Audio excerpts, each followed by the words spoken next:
2025-26 ராகு பகவான், கேது பகவான், குரு பகவான் உங்களுடைய சுய ஜாதகத்தில் என்ன தசை நடக்குதோ அந்த தசைக்கு இந்த 3 கிரகங்களும் என்ன பலன்களை கொடுக்கும். நீங்கள் எந்த ராசியில் இருந்தாலும் சரி, எந்த நட்சத்திரமாக இருந்தாலும் சரி, உங்களுக்கு என்ன தசை நடக்குது அப்படிங்கிறது உங்களுக்கு தெரியும். வீடியோவை பார்க்குறவங்க எல்லாருமே உங்களுக்கு என்ன ராசி, என்ன நட்சத்திரம், உங்களுக்கு என்ன தசை நடக்குது, அந்த தசை நடத்தக்கூடிய கிரகம் எங்கே இருக்குது எல்லாத்தையும் தெரிஞ்சு வச்சு தான் வீடியோ பார்க்குறாங்க. ராகு பயிற்சின்றாங்க, குரு பயிற்சின்றாங்க, சனி பயிற்சின்றாங்க. வருஷம் ஏதோ ஒரு பயிற்சி வந்துகிட்டே இருக்குது, முக்கியமான பயிற்சிகளும் வந்துகிட்டே இருக்குது. ஆனால் நம்மளுடைய வாழ்க்கையில் எந்த வித மாற்றமும் இல்லை, நிறைய கஷ்டப்பட்டு தான் வரோம். ஒரு சில பேர் நல்லாவும் இருக்கிறாங்க, அதே ராசி அதே நட்சத்திரம், பக்கத்து தெருவில் இருந்தாலும் சரி, பக்கத்து ஊரில் இருந்தாலும் சரி, என் ராசிக்காரு என் நட்சத்திரக்காரு அவர் நல்ல ஒரு வளர்ச்சியில் இருக்கார். ஆனால் நான் மட்டும் ஏன் இப்படி இருக்கிறேன், எனக்கு மட்டும் ஏன் இந்த கஷ்டங்கள் வருது, ஒரு வருஷம் நல்லா இருக்குது ஒரு வருஷம் நல்லா இல்லை, இல்லை எனக்கு தெரிஞ்சதுலேருந்தே நிறைய கஷ்டப்பட்டுன்னு வரேன் அப்படின்னு நினைக்கக்கூடிய நபர்களுக்கு உங்களுடைய சுயஜாதக அடிப்படையில் தசா புத்தி அப்படின்னு ஒன்று இருக்குது. அந்த தசா புத்தி கோச்சார கிரகங்கள் ராகு பகவான், கேது பகவான், சனி பகவான், குரு பகவான் 4 கிரகங்கள் மட்டும் இல்லாமல் மாதக்கோள்கள் எது மாறினாலும் வாழ்க்கை மாறலை அப்படின்னு நினைக்கக்கூடிய நபர்களுக்கு 12 ராசிகளில் இருக்கக்கூடிய 27 நட்சத்திரங்களுக்கும் உடைவட்ட நட்சத்திரங்களோடு சேர்த்து 36 நட்சத்திரங்களுக்கும் ஒவ்வொரு வயது காலகட்டத்தில் தசா புத்தி பலன்களாக கணித்திருக்கிறேன். மேஷராசி, இந்த ராகு தசை அதாவது இந்த 3 நட்சத்திரக்காரங்களுக்கு எந்த வயசில் வரும்? அஸ்வினி நட்சத்திரக்காரர்களுக்கு 48 வயசுலேருந்து 66 வயசு வரைக்கும் வரும். பரணி நட்சத்திரக்காரர்களுக்கு உங்கள் தசா புத்தி இருப்பை பொறுத்து உங்களுடைய சுய ஜாதகத்தில் தசா புத்தி இருப்புகள் 3ஆம் பாதம் முடிய 4ஆம் பாதம் ஆரம்பத்தில் இருந்தீங்கன்னாக்கா 5 வருடங்கள் தசா புத்தி இருப்புகள் இருக்கும். 5 + ஒரு 6 சூரிய தசை, அதன் பிறகு 10 வருடங்கள் சந்திர தசை. 5, 6, 11, 21 வரைக்கும் சந்திரன், 21க்கு அப்புறம் ஒரு 7 வருடங்கள் 28 வரைக்கும் செவ்வாய். 28 வயசுக்கு பிறகு 18 வருடங்கள். அப்போ 28னா 46 வயசு வரைக்கும் என்னோட கணக்குப்படி முன்ன பின்ன வரலாம். அதே பரணி நட்சத்திரக்காரர்களுக்கு 15 வருடங்கள் தசா புத்தி இருப்புகள் இருக்குது. 15 + ஒரு 6 சூரிய தசை 21. 21 வயசுக்கு மேலே 10 வருடங்கள் சந்திர தசை 31. 31லேருந்து 7 வருடங்கள் 38 செவ்வாய் தசை வந்துடும். 38லேருந்து 54 வரைக்கும் ராகு தசை வரும். இது பரணி நட்சத்திரக்காரர்களுக்கு நீங்கள் உங்களுடைய சுய ஜாதக தசாபுத்தி இருப்பை பொறுத்து. கார்த்திகை நட்சத்திரக்காரர்களுக்கு 22 வயசுலேருந்து 40 வயசு வரைக்கும் இந்த ராகு தசை வரும். ராகு தசை நடக்கக்கூடிய நபர்களுக்கு 20 வயசுக்கு மேலே 30, 31 வரைக்கும் ஒரு பலன், 30 வயசுக்கு மேலே 66 வயசு வரைக்கும் ஒரு பலன். இந்த குரு பகவான் 3ஆம் இடத்துல இருக்கிறார், 5ஆம் இடத்துல கேது, 11ஆம் இடத்துல ராகு, 12ஆம் இடத்துல சனி. இந்த 12ஆம் இடத்துல சனி, இப்போ ராகு கேது பயிற்சி குரு பயிற்சி சம்மந்தமாக தான் நம்ம பேசுகிறோம். ராகுவுக்கு வீடு கொடுத்த கிரகம் சனி பகவான், கேது பகவானுக்கு வீடு கொடுத்த கிரகம் சூரியன். ஒரு மாதம் ஒரு பலன்கள் அது. குரு 3ஆம் இடத்துல மறைவு பொருளாதார பிரச்சனை கன்ஃபார்மாக கொடுக்கும். ஏன்னா 3ஆம் இடத்துல மறைவு ஸ்தானமாக தான் எடுத்துக்கணும். அது ராகுவோட நட்சத்திரத்தில் இருக்குது. ராகுவையே குரு பார்க்கறது சிறப்புன்னு எடுத்துக்கலாம். ஒரு கட்டத்தில் அது ராகு தசையால் பாதிக்கப்பட்ட நபர்களுக்கு ஓரளவுக்கு ஒரு 10% ஓரளவுக்கு பிரச்சனைகள் குறையும் அப்படின்னு எடுத்துக்கலாம். இந்த குருவுடைய பார்வை உங்கள் சுய ஜாதக அடிப்படையில் ராகு எங்கேருந்து தசை பண்ணுதோ 22 வயசுக்கு மேலே 30, 32 வரைக்கும் வச்சுக்கிறோன்னு வச்சுங்களேன். முதல் சுற்று சனி, இந்த ராகு 18 வருடங்களுக்கு முன்னாடி இதே இடத்துல தான் இந்த ராகு இருந்திருக்கும். நான் சொல்கிறது ஒரு வருஷம் முன்ன பின்ன வரலாம். கிட்டத்தட்ட 22 வயசுக்கு மேலே இருக்கிறவங்களுக்கு 30, 31க்குள்ளே இருக்கிறவங்களுக்கு சனியோட வீட்டில் இருந்து தான் தசை பண்ணும் இந்த ராகு பகவான். 7.5 சனிக்காலம், விரைய சனி சனியோட வீட்டில் இருந்துச்சுனாக்கா, உங்கள் லக்னத்துக்கு 3, 6, 10, 11 ஆகிய இடங்களில் இருந்துச்சுனாக்கா இந்த ராகு பகவான் நல்லது.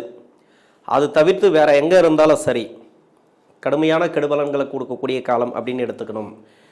கவனமாக இருக்கணும்.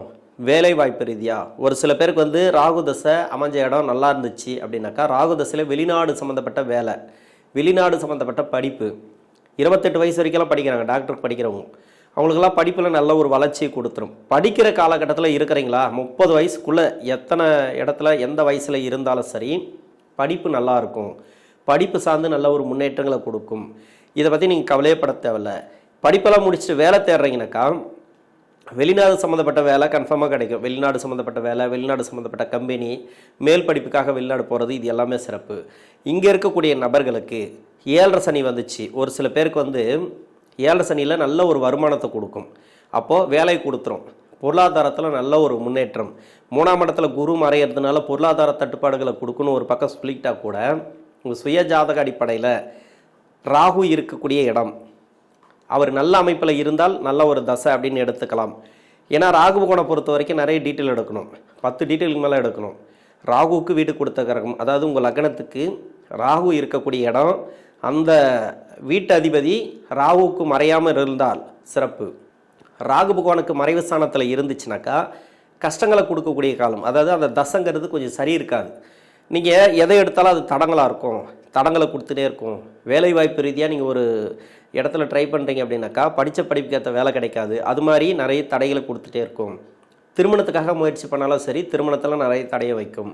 லவ் சம்மந்தப்பட்ட பிரச்சனை, லவ் வந்து ஒரு சில பேருக்கு வந்திருக்கும் இதுக்கு முன்னாடி எல்லாம். இப்போ பிரேக்கப் ஆகும். இந்த ராகு தசையில் பிரேக்கப் ஆகிடும். பிரேக்கப் ஆனது தான், திரும்ப ஒட்டாது, திரும்பவும் அது வராது. அதை விட்டுட்டு நீங்கள் அரேஞ்ச் மேரேஜ் பண்ணுறது தான் பார்க்கணும். பிரேக்கப் ஆகலை, திருமணத்தை கொடுக்குது, திருமணம் வரைக்கும் போகுது, வீட்டில் வந்து பேச்சுவார்த்தை நடக்குது அப்படின்னாக்கா கண்டிப்பாக நடக்கும். திருமணம்லாம் கண்டிப்பாக நடக்கும். உங்கள் சுய ஜாதகத்தை பொறுத்து, உங்கள் சுய ஜாதகத்தில் உங்கள் லக்னத்துக்கு 2ஆம் இடம் 7ஆம் இடம் பாதிக்கப்படாமல் இருந்தால் அந்த லவ் அப்படிங்கிறது அந்த திருமணத்தில் முடிஞ்சாலும் சக்ஸஸ் ஆகும். அந்த திருமணம் அப்படிங்கிறது வாழக்கூடிய வாய்ப்புகளை கொடுக்கும். அந்த 2ஆம் இடம் 7ஆம் இடம் சரியில்லைன்ற பட்சத்தில் நிறைய பிரச்சனைகளை கொடுக்கும். உங்கள் சுய ஜாதகத்தை செக் பண்ணுறது நல்லது. இப்போ திருமணத்துக்காக முயற்சி பண்ணிட்டு இருக்கீங்க, அரேஞ்ச் மேரேஜ் எல்லாம் ஒன்றும் பிரச்சனையே வராது, நல்ல ஒரு முன்னேற்றங்களை கொடுக்கும். 12ஆம் இடத்துல சனி சுப விரயங்களை அதிகமாக கொடுக்கும். 3ஆம் இடத்துல குரு முயற்சி ஸ்தானத்துக்கு வெற்றி. அதாவது நீங்கள் முயற்சி பண்ணக்கூடிய எதுவாக இருந்தாலும் சரி, நீங்கள் திருமணத்துக்காக முயற்சி பண்ணுறீங்களா, வெற்றி வாய்ப்புகள். அதாவது நான் சொல்கிறது 30 வயசுக்குள்ளே, 30 வயசுக்கு மேலே அது நான் தனியாக சொல்கிறேன். ஏன்னா திருமணத்துக்கு உண்டான காலமாக இருந்தால் சிறப்பு அப்படின்னு சொல்லலாம். 30 வயசுக்கு மேலே இருக்கக்கூடிய நபர்களுக்கு உங்கள் சுய ஜாதக அடிப்படையில் ராகு பகவான் நல்ல ஒரு அமைப்பில் இருப்பார். அந்த அமைப்பில் இருக்கக்கூடிய ராகு உங்களுக்கு வேலை வாய்ப்பில் நல்ல ஒரு முன்னேற்றங்களை கொடுக்கும். ஏன்னா 12ஆம் இடத்துல சனி பகவான் வரும்போது ஒரு வேலையை கொடுத்துரும். இது வரைக்கும் வேலை இல்லாதவங்களுக்கு வேலை கொடுத்துரும்.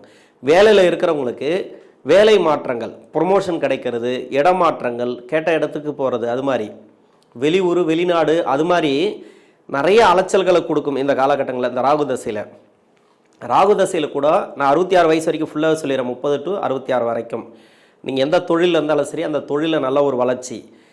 இப்போ தொழில் வளர்ச்சி இல்லை, நிறைய கஷ்டப்படுறேன் அப்படின்னாக்கா உங்கள் சுய ஜாதகத்தில் ராகு பகவான் சரியில்லை, அமர்ந்த இடம் சரியில்லை. 7.5 சனி வரும்போது அவயோக தசைகள் நடந்தாலோ, மறைமுக சுப தொடர்பு கொண்ட தசைகள் நடந்தாலோ நல்லது பண்ணாது இந்த சனி பகவான். இந்த ராகு பகவானும் அந்த தசைங்கிறது கொஞ்சம் கெடுக்கும். ஏன்னா இப்போ ராகு கேது பயிற்சியாச்சு. மேஷராசிக்கு வந்து ராகு கேது பயிற்சி சிறப்பாக இருக்குது, நல்லா இருக்குன்னு சொன்னாங்க. லாபஸ்தானத்தில் ராகு, 5ஆம் இடத்துல கேது, அருமையான வளர்ச்சிகளை கொடுக்குன்னு நிறைய பேர் சொன்னாங்க. அதே மாதிரி குரு பயிற்சி உங்களுக்கு பெருசாக கெடுபலன்களை பண்ணாது அப்படின்ட்டு நிறைய பேர் சொன்னாங்க.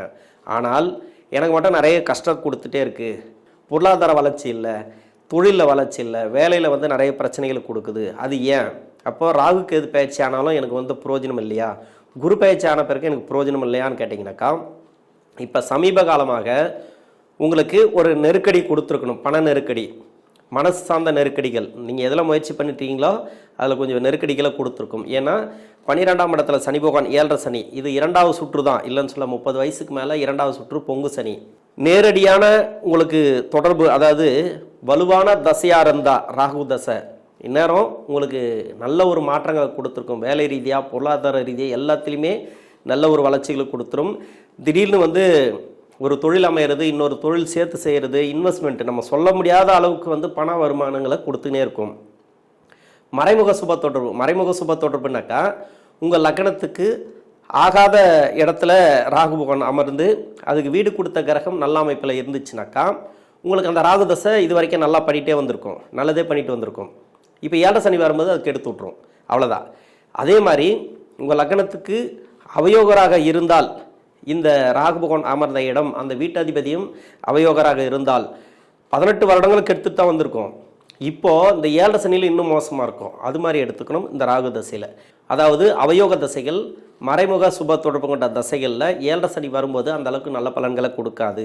ராகு கேது பயிற்சி, குரு பயிற்சி, மற்ற மாதாந்திர கோள்கள் எந்த கோள்களுமே உங்களுக்கு நல்ல பலன்களை கொடுக்காது. நல்ல பலன்கள் அப்படின்னாக்கா நல்லா இருக்குன்னா நல்லா இருக்கு, கெடுபலன்கள் இருந்தால் கூட அதை சனி பகவான் தான் கொடுக்கணும். அதனால் இந்த ராகு தசையில் இருக்கக்கூடிய நபர்கள் 12 வருடங்கள் ஒரு நல்ல பலன்களை கொடுத்துச்சு, பின்னாடி வரக்கூடிய 6 வருடங்கள் கெடுபலன்களை கொடுக்கும். ராகு தசையில் பின்னாடி வரக்கூடிய 6 வருடங்களை நம்பக்கூடாது. ஏன்னா அது அந்த அளவுக்கு நல்லா இருக்குமான்னு சொல்ல முடியாது. முன்னாடி 12 வருஷங்கள் உங்களுக்கு கஷ்டங்களை கொடுத்துச்சுனாக்கா பின்னாடி வரக்கூடிய 6 வருடங்கள் கொஞ்சம் கஷ்டத்தை தான் கொடுக்கும். இதுக்கு முன்னாடி இருந்த கஷ்டத்தை கொடுக்காது, கொஞ்சம் கம்மியாக பண்ணி கொடுக்குமே தவிர நல்ல பலன்கள் அப்படின்னு சொல்ல முடியாது. அதே மாதிரி முன்னாடி 12 வருடத்தில் நல்ல பலன்கள் அருமையாக இருந்தங்க, சூப்பராக போயிட்டுருக்கு, நல்ல தொழில் அப்படின்னு நினச்சிங்கனாக்கா பின்னாடி 6 வருடங்கள் வருது. அது எங்கே பிரியும் அப்படின்னாக்கா ராகு தசை சுக்கிர புத்தி சென்ட்ரு பகுதியில் பிரியும். அதுக்கு வர போகிறீங்க, இப்போ ராகு தசை சுக்கிர புத்திக்கு முன்னாடி இருக்கிறீங்க அப்படின்னாக்கா இந்த ராகு தசை சுக்கிர புத்திக்கு முன்னாடியே நீங்கள் இந்த சுக்கிர புத்தி ஆரம்பிக்கிற காலத்திலேயே எல்லாத்துலேயும் கொஞ்சம் கவனமாக இருக்கணும். கொடுக்கல் வாங்கல், தொழில் எல்லாத்துலேயும் கொஞ்சம் இது பண்ணிக்க வேண்டியதுதான். நீங்கள் அனலைஸ் பண்ணிக்க வேண்டியது தான். தொழில், வேலைவாய்ப்பு எல்லாத்தையுமே இதுக்கப்புறம் நல்லது நடக்கும் அப்படின்றது நீங்கள் எதிர்பார்க்கக்கூடாது. எதிர்பார்த்தீங்கன்னா கெடுபலன்கள் தான் அதிகமாக கொடுக்கும். ஆனால் எதிர்பார்ப்பு இல்லை, நீங்கள் நேரடியாக போயிட்டீங்க, இது வரைக்கும் நல்லாவே போயிட்டுருக்குன்னு நீங்கள் கண்ண முடியுன்னு போயிட்டீங்கன்னாக்கா பிரச்சனைகளை அதிகமாக கொடுக்கும். கொஞ்சம் உஷாராக இருக்க சொல்கிறேன், அவ்வளோதான். பின்னாடி வரக்கூடிய 6 வருடத்தில் கொஞ்சம் கவனமாக இருங்க. உடல்நிலை தொந்தரவுகள், உணவு பழக்க வழக்கங்களில் கொஞ்சம் கவனமாக இருங்க. குடுக்கல் வாங்கல கொஞ்சம் கவனமாக இருங்க. சொந்த பந்தங்களில் கொஞ்சம் கவனமாக இருங்க. அந்த 6 வருடத்தில் இருந்தீங்கன்னாக்கா, முன்னாடி அந்த 12 வருஷத்தில் ராகு தசையில் இருந்தீங்கன்னாக்கா நீங்கள் பயப்பட தேவையில்ல. நார்மலாகவே இப்போது இந்த வருஷத்தில் நல்ல ஒரு வளர்ச்சிகளை கொடுக்கும். தொழில் வளர்ச்சி, வேலைவாய்ப்பு, சுப விசேஷங்கள். நான் ஏற்கனவே ஃபஸ்ட்லேயே சொல்லிட்டேன், நான் உங்களுக்கு திருமண ரீதியாக முன்னேற்றம் அப்படின்னு சொல்லலாம். ஏன்னா இந்த வயசில் திருமணம் அப்படிங்கிறது ஒன்று கிடையாது இல்லையா. வீட்டில் இருக்கக்கூடிய நபர்களுக்கு திருமண வாய்ப்புகள், வேலைக்கு நல்ல ஒரு முன்னேற்றம், அவங்களுக்கு சப்போர்ட் பண்ணுறது, இல்லை அவங்களுக்கு வண்டி வாகன சேர்க்கை, அப்படி இல்லைனாக்கா வீடு கட்டுறது, அவங்களுக்கு ப்ராப்பர்ட்டி சேர்க்கை, உங்களுடைய வாரிசுகளுக்கு அது மாதிரி அவங்களுக்கு சப்போர்ட் பண்ணுறது, கடன் வாங்கியாவது சப்போர்ட் பண்ணுறது, இல்லை பணம் கொடுத்து உதவுறது, இது மாதிரியான அமைப்புகளில் இந்த ராகு தசைங்கிறது கொடுத்துரும். அதுலேயும் பின்னாடி வரக்கூடிய 6 வருடத்துலேயும் உங்களுக்கு நல்லாயிருக்கும் அப்படின்னு எடுத்துக்கலாம். சுப விரயங்களை அதிகமாக கொடுக்கும் இந்த ராகு தசை. அதிகமாக சுப விசேஷம்தான்.